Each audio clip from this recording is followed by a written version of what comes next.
ito yun mga kasikap. Ayan yung mga per columns sa tawid. Malawak na dito. Tapos dito naman sa kabila. Ayan. Malawak na rin dyan. Malawak na dito. Bahay namin. Bahay niyo yan? Napalala po. Ah.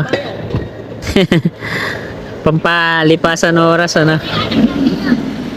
Saya na lang yung natitira dito. Yung bahay na yan sa gitna. Dito di pa nadidemolish. Sinimulan ko to, walang naniniwala sa paligid ko. Ano? Kaya magandang umaga mga kasikap. Nandito tayo sa ilalim ng Skyway Stage 3. Ito po yung double decker tapos intersection po dito no. Sa kaliwa natin yung patungo dun sa Labores. Ito naman yung sa harap natin yung paakyat dito sa flyover na madidemolish right of way ng NCR.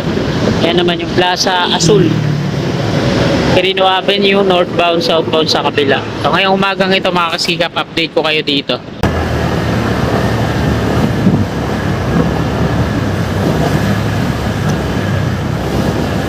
Dito nag-shooting sina Coco Martin, yung nagligtas siya ng bata sa loob ng ambulance.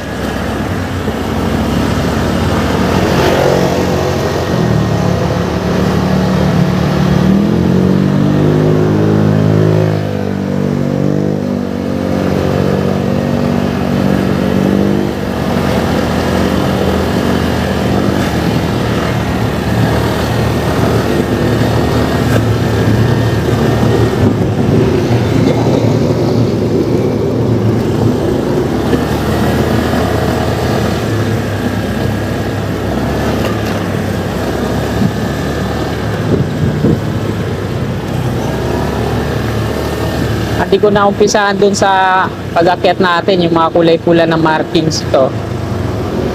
Burado na no. Ito.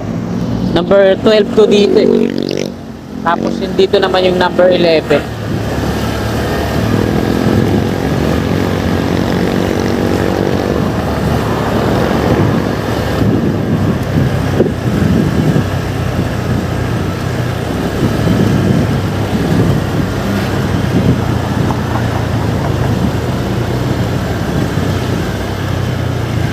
Ito mga kasikap yung number 11.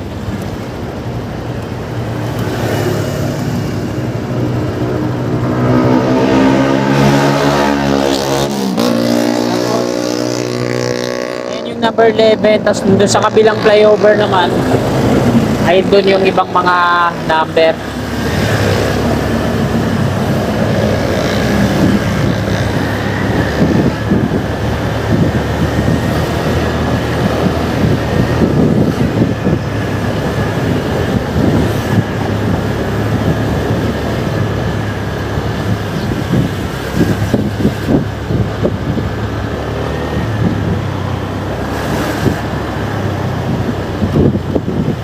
Dito naman sa kanan natin yung tambakan ng mga na dredging nila na lupa galing diyan sa sa Ilog Pasig.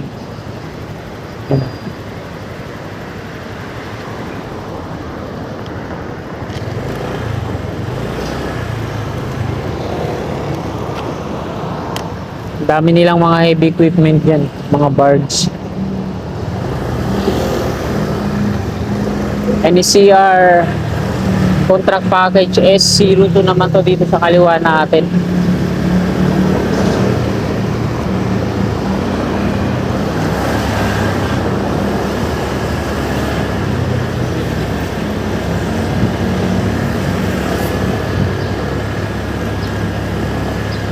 Ito yung PNRD yata station.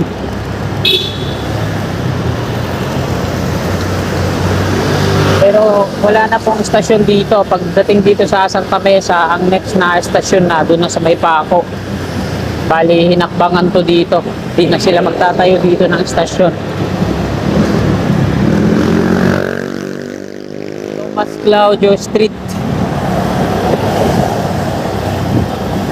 Skyway Stage 3, Section 2A dito sa kanan natin sa loob.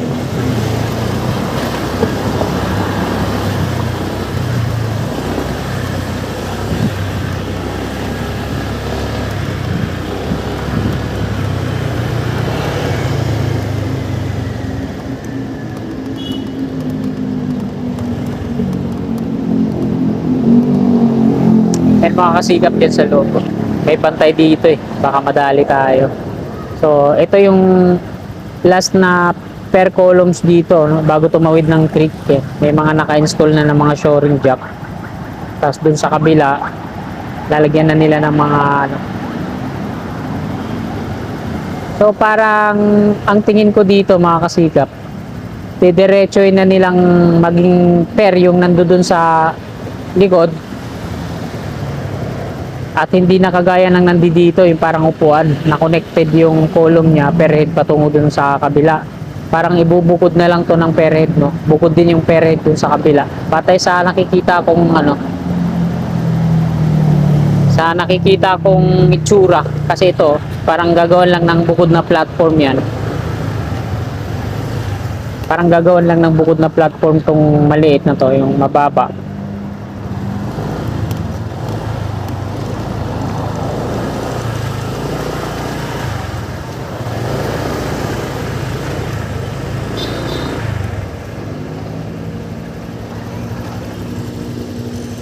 Nagdahan link bridge din ata to, no?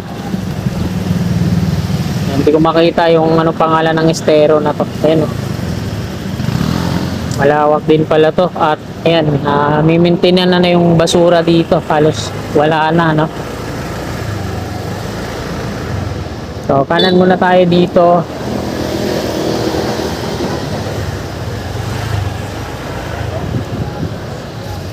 So ito yun mga kasikap. Ayan yung mga per columns sa tawid. Malawak na dito. Tapos dito naman sa kabila. Ayan. Malawak na rin dyan. Nilagyan na nila ng mga ano dyan para sa mga columns na itatayo. Palatandaan. So dahil nga double decker to, mga gagawin dito. Yung mga column 1 sa partner niya dito sa kaliwa natin. Tapos yung column 2 nandito sa kanan natin.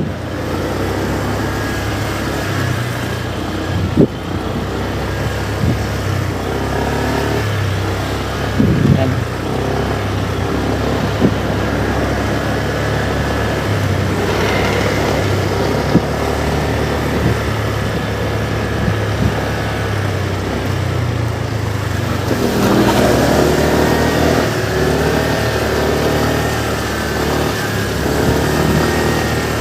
Sarap sana magpalipad ng drone ngayon kaso mainit. Ito ulit yung binuksan nila sa kabila, sarado.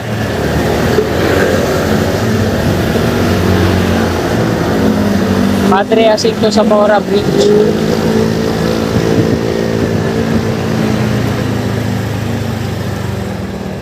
So, papakita ko lang sa inyo mga kasigap.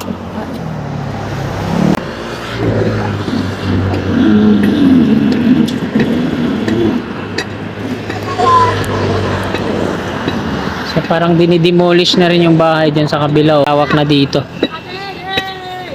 Idol! Bahay namin. Bahay niyo yan? Bahay na po. Ah. Pampalipasan oras, ano? Saya na lang yung natitira dito. Yung bahay na yan sa gitna.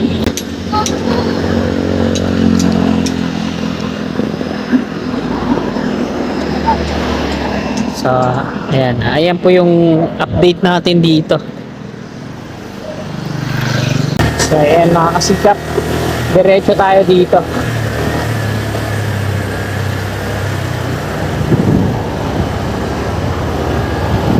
Ito na yung Ilog Pasig.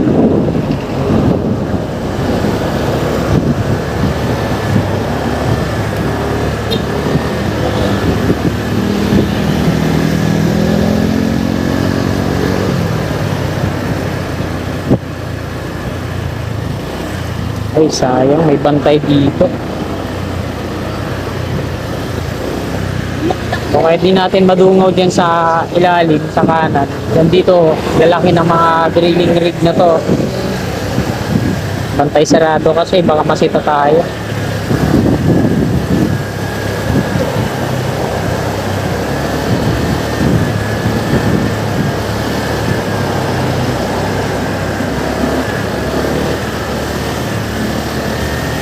Ito yung mga double decker. Kagaya sa gagawin dun sa dinaanan natin.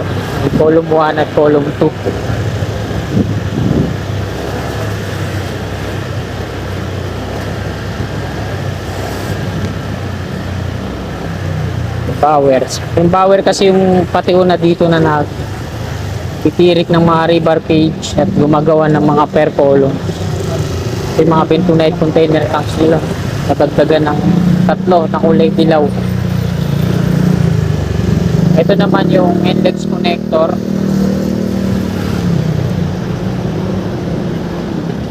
Yan.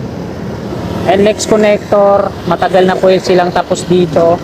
Waiting na sila na connect dito yung section 2-way ng Skyway. Ayan. Ito naman yung on-ramp off-ramp sa harap natin.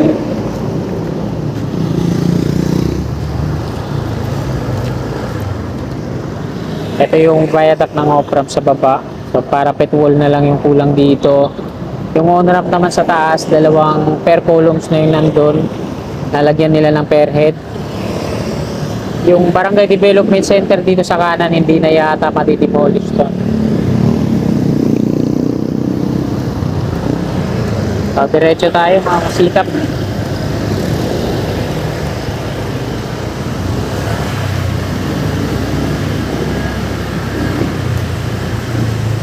Status ngayon dito, grabe yung alikabok.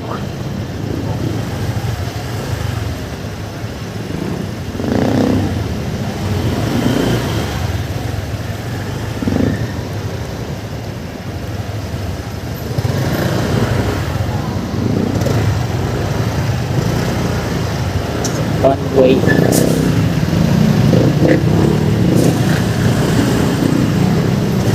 Ayan yung viaduct ng off-ramp na ginamitan nila dito ng cast-in seto.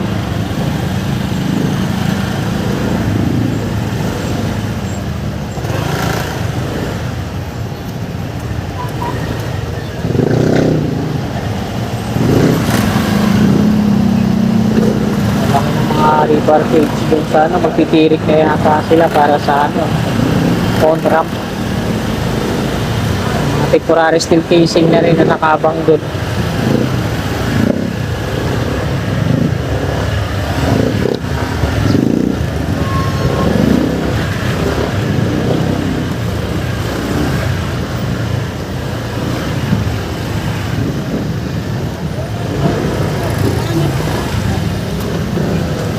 Traffic na yan dito.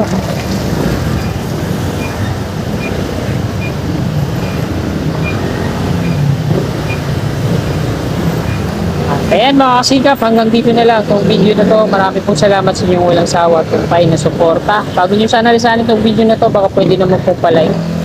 Magandang umaga po. God bless. Tuladan ko lahat ng mga